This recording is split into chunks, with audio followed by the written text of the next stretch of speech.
PDK-ja me kryetar Bedri Hamzen, që është kryetar për herë të parë, që pak ma herët u bë kryetar, që është barë goxha e rondë për me një proces zgjedhor për shkak se ende nuk ka arrit me konsolidu kështu partinë simas tij. Një përzgjedhje shumë interesant. Të rinjt duke i promovu, duke rujt të kaluarën, duke e promovu të ardhmen dhe duke tregu që ai vendos në PDK. Pra, me këtë listë, simas meje, zoti Hamza tregoi që nuk vendos Sami Lushtaku siç kundërshtarët politik e portretizonin, e as Adem Grabovci, e as Xhavit Haliti, e as Enver Hoxhaj, e as ky kryetari i Drenasit, Ramiz Ladrovci, por që zhvendos ai si kryetar, si lider, i cili ka një vizion shumë të qartë se ku po do me qu PDK. Po tash te lista e PDK-s, domethënë ato ndryshime që janë bërë nëpër emra, shihet që natyrisht edhe PDK-ja po dën ose ka investu pak më shumë me pozitën në listë në komuna të ndryshme.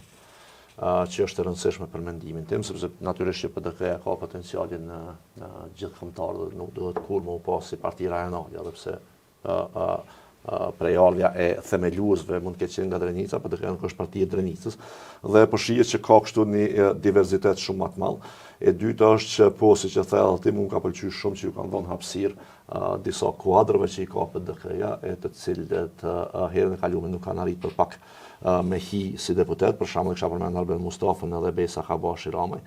Unë mendoj që PDK-ja ka një shembull të jashtëzakonshëm të njerëzve të cilët janë përfshi vonë për lista dhe pastaj kanë treguar një sukses të jashtëzakonshëm, siç është përparim Grulla për shembull, që është dëshmu jo vetëm juristi zoti, por edhe politikani zoti, edhe deputet i mirë. Dhe mendoj që kjo pastaj natyrisht që e krijon një mundësi shtesë për votuesit e PDK-s që me vendos në pa, domethënë edhe disa emra të tjerë, të cilët unë mendoj që do ta luanin të njëjtin rol, do ta kishin të njëjtën vlerë. Po siç e përmendë ti, natyrisht që është dash pastaj me i pas edhe të kaluarën në partisë, edhe në kuptimin e domethënë përvojës institucionale që kanë vlora qitaku e Enver Hoxhaj, edhe të trashëgimisë ushtrisë kombëtare të Kosovës, që është pjesë e Partisë Demokratike të Kosovës, edhe të deputetëve të shumë legjislaturës, siç është për shembull Blerta Deliu Kodra, pastaj edhe Ariana Musliu Shoshi kështu me radhë. Mund ka bërë përshtypje, edhe kam përmend edhe në emisione të tjera, edhe vendimi i zotit Tahiri, që u zhvendos nga Galleçja. Sepse mendoj që kjo i krijon ta kështu. Galleçja po ka shku në fund. Ka shku në fund, po.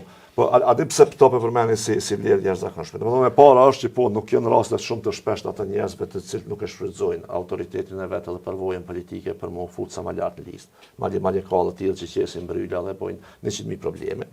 Ndërkohë që Abela Tahiri e dha një shembull për të kundërtën që mendoj që duhet vlerësuar. E dyta është që unë mendoj që një veprim i tillë ja mundson dhe ja lehtëson goxha shumë punën pastaj atij që e bën listën, të rast zotit Hamza. Po, sepse kur e keni emrin shumë të shquar të Partisë Demokratike, domethënë që nuk insiston, madje kërkon me u zhvendos nga Galleçja, kjo pastaj krijon mundësi që disa emra të ri me hy në listë dhe me u bë emra të njohur për publikun edhe me u rit gjasat për zgjedhje.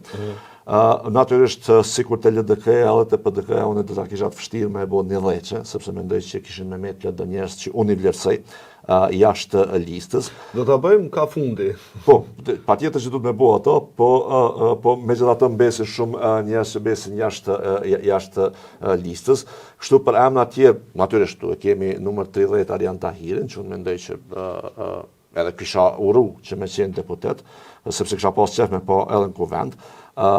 Kemi edhe këtë Riad Rashidin, i cili po ashtu e ka bërë një garë interesante në Gjilan në zgjedhjet lokale, që mendoj që po mund të jetë, domethënë, një prej emrave premtues për Partinë Demokratike të Kosovës, po në përgjithësi edhe këtu shihet që ka një investim përveç te komunat ku PDK-ja për shembull ka i fiton zgjedhjet lokale, të them sikur Prizreni, po pastaj në zgjedhjet nacionale ka një rënje të votës, kemi të kujtim Gashin në numër 10, që mendoj që ka qenë investim i mirë, i duhur, i cili ka qenë në kryetari i Prizrenit për I afërt me Kadri Veselin ka qenë shumë.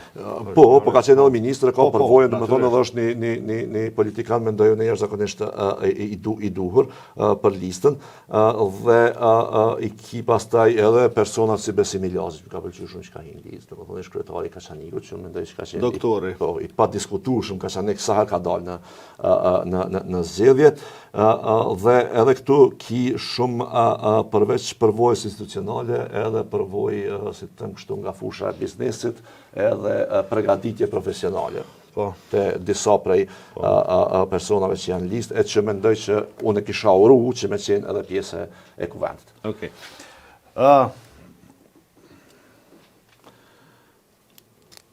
Është nuk mundesh, si me thonë, në plot raste nuk mundesh me përzgjedh kështu, me thonë, këta janë më të mirët, ka dhe shumë të këqij këtu në listë PDK-s. Po mendoj që janë më të mirët ata që duhet me theksu dhe me i përmend. Ajo në fillim çka po du me thonë është që duhet me vlerësu që Memri Krasniqi nuk është në listë. Memri Krasniqi nuk është në listë sepse është shefi shtabit. Pra u heq fushatën komplet të PDK-s dhe duke qenë shefi shtabit, ky po e ruan pa anësinë në raport me secilin kandidat. Nëse do të ishte kandidat dhe do të ishte shef shtabi, natyrisht do ta ish interpretu që e favorizon veten edhe rrethin e tij. Ne i dim të gjithë mund të ketë konflikt interesi në këtë rast. Mirë, po është shembull i parë. Absolutisht. Shembull i parë kështu që dikush prej kryetarit të partisë vendos me dhënë tërheqje, vendos mos me hyrë në listë edhe me udhëheq fushatën, për mua është hapi i jashtëzakonshëm, edhe këtë politikan unë kam e vazhdu me çmu për çka është edhe përfaqëson. Pavarësisht rezultatit që ka pas, pavarësisht mënyra si janë menaxhu zgjedhjet lokale, se mendoj që ka pas dështim në drenas, në dështim që janë përgjegjësi e tina.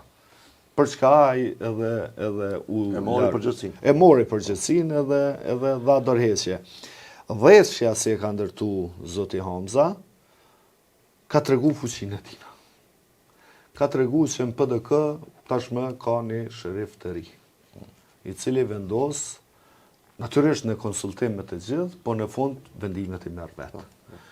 Dhe kjo dhejtshe ruan të kaluarën, ruan historinë, të tashmen dhe të ardhmen. Bedri Hamza, kandidat për kryeministër, do të ishte gjëja më e mirë që mund të ndodhë këtij vendi nëse ai do ta udhëheqte Kosovën. Po ta shohim tash se në fund duhet të presim rezultatin, sikurse Lumira Abdigjiku. Domethënë të dyt zoti Hamza ka përvojën e gjatë. Abdigjiku është më i ri në politikë, po megjithatë ka tregu goxha konsistencë dhe rezistencë të jashtëzakonshme karshi vetëvendosjes. Pavarësisht oferta, pavarësisht sulmeve, pavarësisht gjithë shkafit, ai tha jo, zotni me ty as dek as drek. Ato ka qenë një frikë e përgjithshme që shkon që domethënë është Uran Ismaili nën kryetar është numri 2 për shkak të Prishtinës. Po. Që e meriton dorën zemrën, çka ka bëu në Prishtinë. Ndonse ka zhvendosje edhe të popullsisë, ndonse, po them, që ka bëu parti e dytë në Prishtinë. Po pra, PDK është partia e dytë në zgjedhjet e fundit lokale. Pa kush e kish prit. Vlora Qitaku diplomate për kohën sa ka qenë në New York, kërkush nuk përfaqësim më të mirë në Amerikë. Arben Mustafa, eksperti i ekonomisë, ekonomist i shquar në PDK, i cili ndihmon PDK-s në kuvend sepse fatkeqësisht PDK-ja ka qenë dop me ekonomist në kuvend Kosovës, me jurist mirë, por me ekonomist ka qenë dop, kisha pas shef me pas aty në kuvend të Kosovës, generalin Ramon Rama, unë e admiroj. Eman Ramoni për shkak të që është në koalicion, ka tregu goxha kurriz në raport me vetëvendosjen, veçanërisht në kohën sa kanë qenë bashk në parti, unë kujtohet kur Hekuran Moratin e pat përplas në komision parlamentar, kujtimi Që nëse më lejohet veç një gjë ta them për Emanin me që një edhe personalisht. Me idet edhe qëndrimet politike të Emanit, një pjesë të konsiderueshme të tyre unë nuk i mbajtu kur. Veç që siç nuk pajtohesh edhe ti. Po si person, edhe është parimorë dhe i vendosur. Absolutisht. Nuk do të më Absolutisht. Dhe për me u kthy, me që e përmene zotin Tahiri, ky reflektim base ka dasht me u etablu edhe në parti tjera politike, kur dikush bën emën, kur dikush atëherë nuk është e rëndësishme se çfarë numri ka. E rëndësishme është kush është ai. Unë kam një ndjesi edhe një respekt për gjithë ata eksponent politik të cilët kanë qenë të sulmuar nga lëvizja vetëvendosje. Hikmet e Bajrami absolutisht ka qenë njëna prej më të sulmuarve të vetëvendosjes për shkak të punës edhe kundërshtimit që i ka bërë vetëvendosjes. Në Aleancë është sulmu jashtëzakonisht shumë Ramush Haradinaj, madje me gjërat mërësisht të paqena e shpifje, duke e lidhë edhe me Serbinë. Në PDK ka qenë shumë i sulmuar Abelar Tahiri. Dhe me thonë ka qenë një farë, si me thonë, një lloj pikado që kanë sulmuar të Sarin e Sill për shumë arsye. I afërt me Hashim Thaqin, deputet, shef grupit parlamentar, dhe puna që ka bërë PDK-ja, ky si shef i grupit parlamentar, ligjet që janë rëzuar në Kuvendin e Kosovës, ligjet antikushtetuese.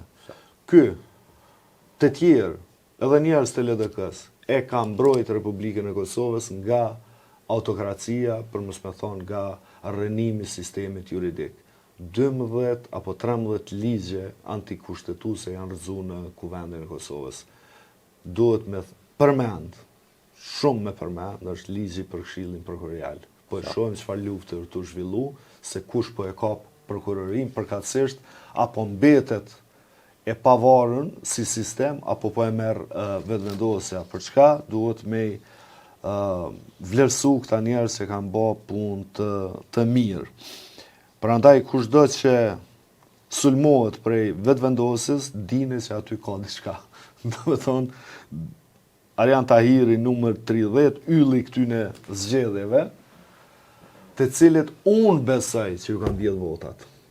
Unë besoj, vazhdoj me besu, që janë blerë votat, janë këspërdor, një makineri shtetënore ka qenë përballë tina.